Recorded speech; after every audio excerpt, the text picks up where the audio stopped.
This episode starts off with a very eerie atmosphere. We hear Digimon's theme being played, which means you know something mad is about to happen. I'm getting Cave of Darkness feels from this because of the dark, serious tone at the beginning few minutes of this episode. Garurumon also had a dream which could be giving us information for the future, and we later on do know what that dream means. But since we're on the subject of dreams, are dreams different for the Digidestined and their partner Digimon? Can their dreams become prophetic dreams that can predict the future or give memories of the past to the Digidestined and their partner Digimon? We have the world of dreams in the original adventure, where anything you can dream or wish, it will then materialize and be brought to life. We have seen characters like Oikawa specifically saying they have dreamt of their partner Digimon before actually meeting them, as he mentioned in the finale of O2 when he finally meets his partner Digimon. That's just one example, but because Tai and his team are the chosen children, could they get prophetic dreams because of this very reason? And because their Digimon are their specific partners, could that be the reason why they get these dreams as well? Yes, technically the digital world is a world of data, but it's also a magical fantasy world. Just like the Digimon, the supernatural does also play a part here.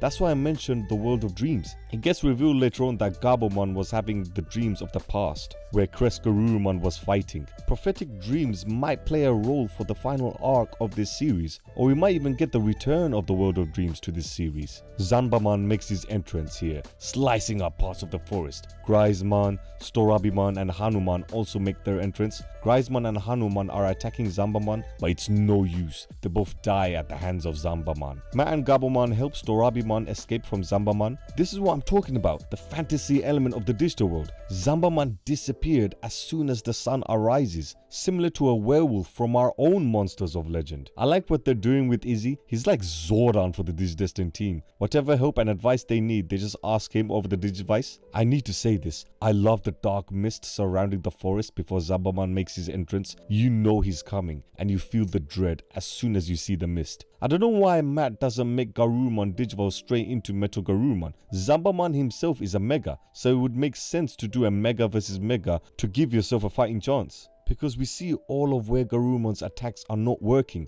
They just go straight through Zanbamon. But then guess who shows up? Our hero, the main man himself, Tai and Metal Greymon. It turns out that Zanbamon was sealed away long ago, but now the seal is broken. Zanbamon is a living curse. As we see Matt, Storabimon and Gabumon visit the cave and discovering the ancient sword of the Golden Fighter, did you guys pay attention to the music? It's Millenniumon's theme when Millenniumon made his entrance, but as an acoustic version. I can never fault the music in this show. This theme adds to the mystery. It's a theme where you would find in an Uncharted game or a Tomb Raider game. All of the songs and the OSTs are amazing. But yeah, just wanted to point that out, that they even had an acoustic version of Millenniumon's theme. Which gets me thinking, if they also had a different version of his theme, were the writers planning to have him stay until the end of the series? I know Digimon's theme gets played here and there, but he never had an alternate version of his own theme, or an acoustic or a remix version of his theme. So why have an alternate version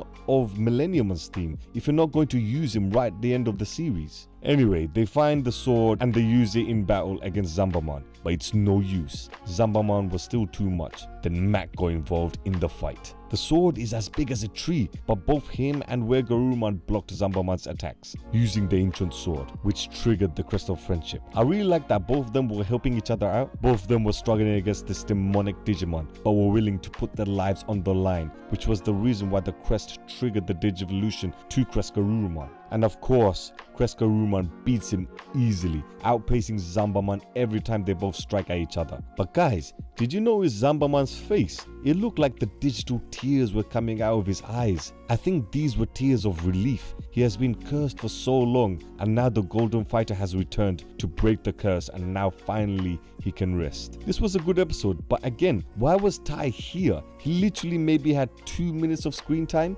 If even that, there was no need for Tai here. Matt more or less had the whole episode to himself. Having Tai here is just a distraction. There was no need for him to be there. I would have preferred if he came right at the end after the fight with Zanbamon, but that's my only gripe with this episode really. I love the talks about curses and ancient swords and legends of the Golden Warrior in this episode. It felt like a big deal with the build-up of the legend of the Golden Warrior. They did it so nicely. They didn't need to shove it down our throats, but they had these little hints with Gabumon's dreams, which was a smart way of foreshadowing the legend, and we saw CresGarurumon. So of course this will be a good episode. But like how I mentioned earlier about Millenniumon's theme, again it could be that they just wanted to make an alternate version of this theme because it is a really good theme to listen to. But I think we will get him back as a villain, and I think the clues are in this episode. We could have him return as the cursed Digimon, or he could even take the CresGarurumon route. Gabumon had visions of CresGarurumon, and because of the two main trigger points, the ancient sword and the crest of friendship, it allowed CresGarurumon to return briefly to finish off the fight that was still ongoing from the past between himself and Zambamon.